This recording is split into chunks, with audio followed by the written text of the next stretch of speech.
And I saw a great white throne, and him who sat upon it, from whose presence earth and heaven fled away, and no place was found for them. And I saw the dead, the great and the small, standing before the throne, and the books were opened. And another book was opened, which is the book of life. And the dead were judged from the things which were written in the books, according to their deeds. And the sea gave up the dead which were in it, and death and Hades gave up the dead which were in them. And they were judged, every one of them according to their deeds. And death and Hades were thrown into the lake of fire. This is the second death, the lake of fire. And if anyone's name was not found written in the book of life, he was thrown into the lake of fire. You see, in a day that we live where men speak about wonderful, marvelous things and cry out, peace, peace, but there is no peace. Sometimes we're called upon to, in a sense, ruin everyone's party and to say stop, to scream, to cry out, stop. Think for a moment about the end of your days, where you are heading, what Christ really says in the totality of His Word. How is it that we're inclined just to give ourselves towards those things which most please the flesh so often, and refuse to look at the train that is coming? Yea, it might be a slow train, but it is a train, and it is a certain train, and it is coming. The day when all men will stand naked before God. Everyone. And as I often say, I will not lose sleep at night because you don't have self-esteem. I won't lose sleep at night because your checkbook isn't balanced or you can't keep up with the Joneses. Men of God lose sleep at night because of this. The reality of this that is before us, that is more reality than anything you can taste or touch or smell or feel this morning. The reality of the judgment of God. Now, first of all, he starts out by saying then. Literally in the Greek it's and. And what John is doing is he's referring this text back to the one that precedes it. And what is going on in the text that precedes the judgment? God once and for all is putting an end to the devil. Once and for all, He is putting down the devil and his works. And He is doing so in order to cleanse His creation, to prepare for a new creation. Now, there's nothing in itself startling about that until you follow up with the verses that follow. And it's this. He's connecting this text back to the purging of creation. And he is basically saying this. In order for the new heaven and the new earth to come about, creation must be purged of the great enemy, the devil. And after He has put down the devil, then He turns to another enemy, man. Before creation can be brought in with newness and holiness and righteousness, there must be a judgment. And in that judgment, after it falls, most people will be swept away into hell for one sole purpose, to make way for what God plans on doing in His Son, Jesus Christ. You know, I hate the doctrine of hell in many ways. I can't stand the thought of anybody's being in hell, even Hitler, because I am so Hitler-esque. Monstrous sinners I can relate to. The Holy One of Israel is the alien. That's why we're brought up short when God plunges the world into a flood, institutes the ban at Jericho, swallows up Korah and his co-rebellions, strikes Uzzah down when he touches the Ark of the Covenant, consumes the son of Aaron because they play around in worship, or immediately lets His judgment fall upon Ananias and Sapphira. And we look at these people who are like us, we say, oh, poor Ananias. poor Sapphira, poor Uzzah, poor Nadab and Abihu. Because if the holiness of God is compromised, if it's desecrated, it's no skin off our nose. But God said through Moses to Aaron, do you remember what the Lord said? I will be regarded as holy by anyone who comes near to me, and I must be honored among the whole congregation. And if it means that my friends, if it means my family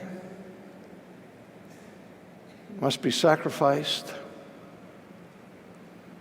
for the righteousness of God, for the manifestation of His holiness, for the glory of His righteousness, though I can't stomach the thought of it now, this word tells me that the day will come where I will be so concerned about the glory of God and of Jesus that I will be able to rejoice in His judgment. We're not there yet, folks, but that is our destiny. Now come with me for a second into the counsels of God. A great discussion going on. And you hear, as though you were a fly on the wall, God saying, before we can bring in our new heaven and our new earth, we must rid creation of the vile, despicable being who has contaminated it so. And the words of God speaking this way causes you to tremble. And then all of a sudden, you hear your name. He's talking about you. That before He can bring in the new creation, the new heavens and the new earth, He must rid creation of everything that contaminates it. And your name is called. And I want you to know your name is called if your name is not found in the person and work of Jesus Christ. I know these are horrible things. I know these are things that you've probably never heard, but you must hear them. It is this terrible. It goes on. And John, when he comes into this vision that he has, he says, I saw a great white throne. In the Greek text, it comes out a little bit different. He said, I saw a throne.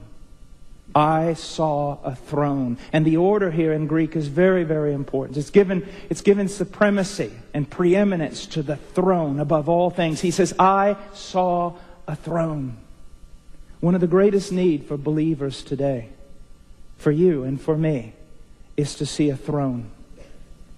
Isaiah had need of seeing a throne. When King Uzziah died, he saw the Lord seated upon a throne. Ezekiel had need of seeing a throne. Jeremiah had need of seeing a throne. Ezekiel especially had need of seeing a throne. You have need of seeing a throne. Believer, you have need.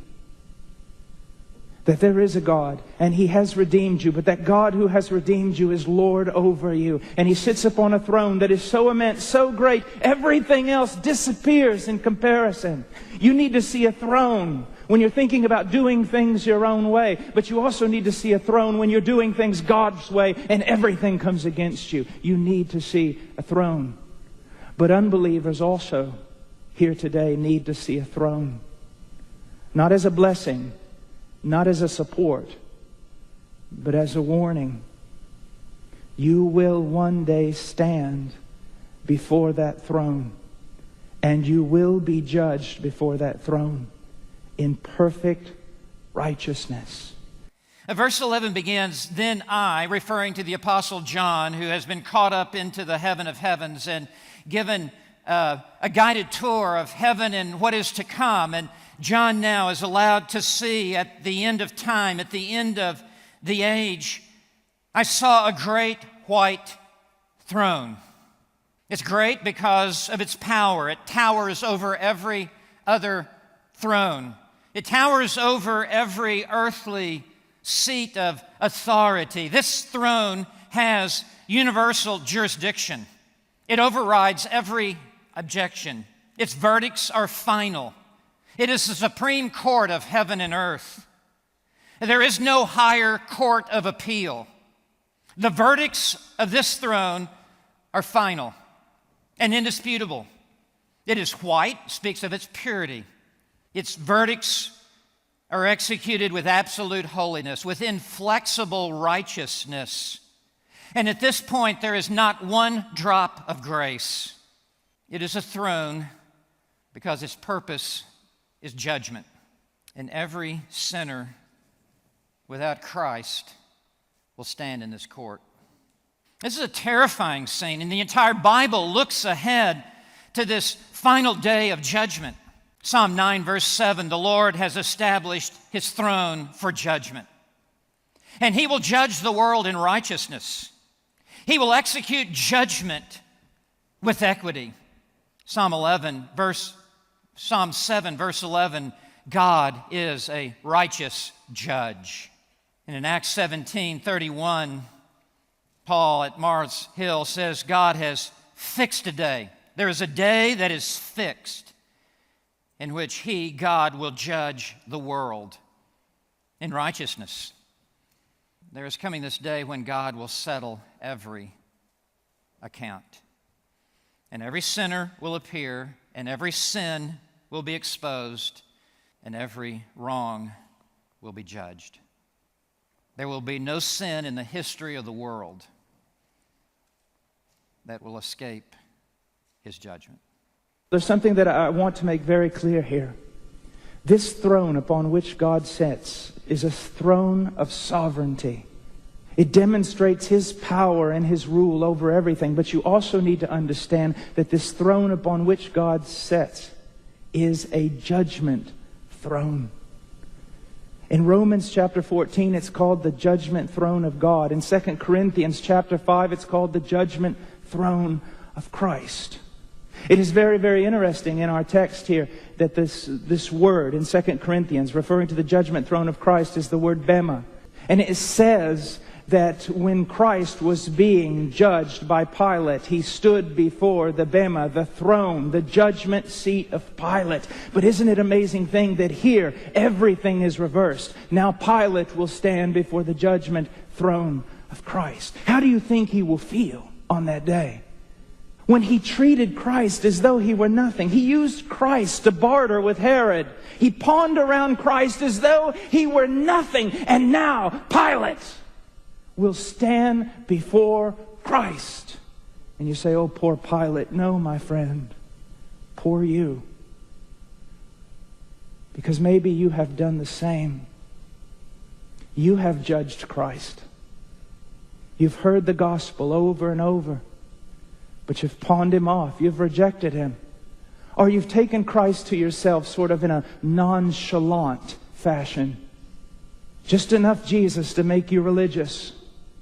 But you don't understand. In the way you view Jesus right now, you are judging him. In the way you serve Jesus, you are judging him. It's not just about disobedience. It's the way you look at Christ and the way you treat Christ.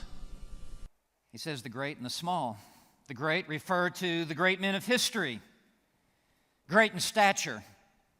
Great in influence. Great in possessions. Possessed with great prominence and great power. They have always bought off judges. They have always used their clout to escape accountability. They've been a law unto themselves. They have done what they have wanted to do, when they have wanted to do, however they have wanted to do it. They have escaped judgment and accountability here on the earth, but here now the great, the kings, the judges, the princes, they will all appear before the judge of heaven and earth.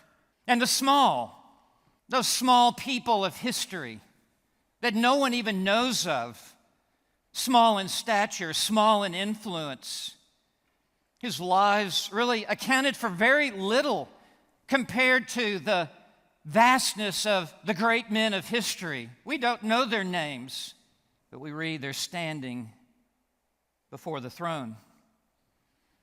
They are appearing in the day of judgment. Their day in court has now arrived. And at the beginning of verse 13, we read, "And the sea gave up the dead which were in it." Those shipwrecked in the open sea, submerged at the bottom of the ocean, the one place on the earth in ancient times that things were irretrievable. They had no modern means to gather anything from the depth of the sea. But even those who have died at sea and are submerged so low, they will be brought out of the sea and they will stand in this court before this judge. And death and Hades gave up the dead which were in them. Death here referring to the grave that holds the body of every unsaved person, and Hades, the temporary place of punishment of unsaved souls and spirits, awaiting this final judgment. And they must wait until the final judgment because the influence of their ungodliness has been perpetuated through their children, through their grandchildren, through those they worked with. And all of the accounts have not yet come in. The judgment could not have happened at the end of their lifetime because the influence of their life continued. And God must wait until it's run its full course. And they will give an account to the judge for generations of sin. Death and Hades gave up the dead which were in them. Jesus referred to it in John 5:29 as a resurrection of judgment. No way to pull the grave like a sheet up over their face and just hide from God in this day. Jesus himself will resurrect their body out of the grave and raise their damned souls and spirits to be reunited and to stand before him and to give an account for the entirety of their life. This throne is a great throne. The word that's used in Greek language is megas, in which word we get mega. It means something great. The word can be translated as appearance, dimensions, mass, weight, compass, extent, strength, rank, eminence, esteem, virtue, authority, and power. Everything summed up in the word greatness is found in the throne of our God and the judgment throne before which you will stand. This greatness is also manifested in the fact that, the footstool of this thing, the footstool, is the very earth. Listen to what the scriptures say. Isaiah says, "Thus says the Lord, heaven is my throne and the earth is my footstool." There has never been a king on the face of the earth that has owned an entire continent and kept it. Great kings before whom we would tremble, and most of the world has trembled, but they didn't even own a part of the earth.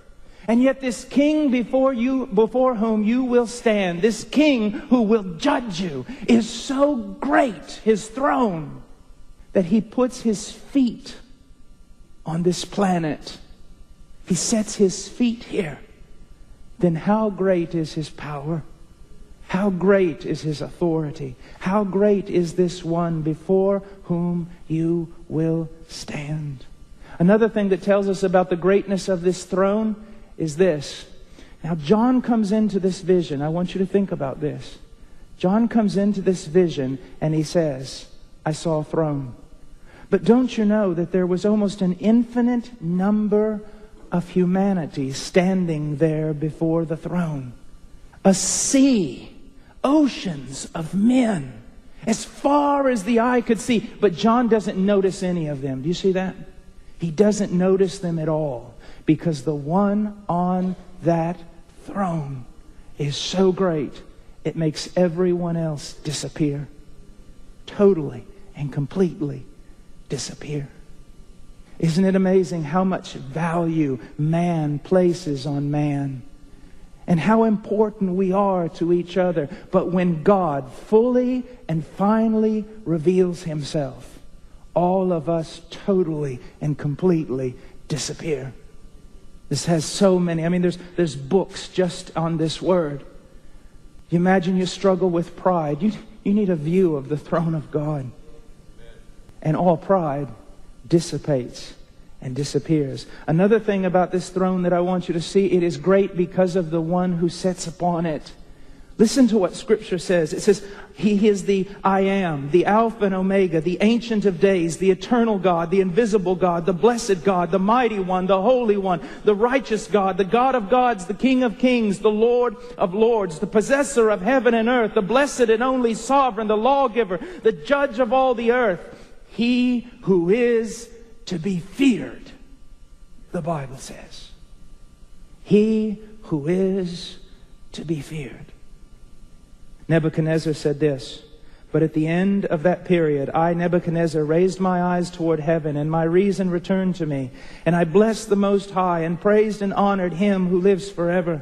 For His dominion is an everlasting dominion, and His kingdom endures from generation to generation. All the inhabitants of the earth are accounted as nothing, but He does according to His will in the hosts of heaven and among the inhabitants of earth. And no one can ward off His hand or say to Him, 'What have you done?'" This is the God of the Bible. One of the reasons why I'm preaching this is the very thing that happened to Nebuchadnezzar. He said, "I looked toward heaven, and my reason returned to me." Those of you who possibly do not know the Lord, all you look at is the earth. It's your standard, the basis upon which you judge everything else. You need to look to heaven so that your reason might return to you. You need to look toward eternal things and realize what is happening. Do you think I would give my life for poetry? This is not poetry. This is reality. This is what is going to happen. It is the most certain thing that is going to happen. And those of us who are believers, yes, our hearts are renewed. Yes, we've been regenerated by the Holy Spirit, but never forget that Christianity is a process of sanctification. You can boast all day long about having a true gospel, and I'm very proud that you do, but you can still be mesmerized by this world, taken off course because you just look at the things of this world that sparkle, things so important to man today. You need to look to heaven. You need to see a throne. You need to see reality, that reason might return to you.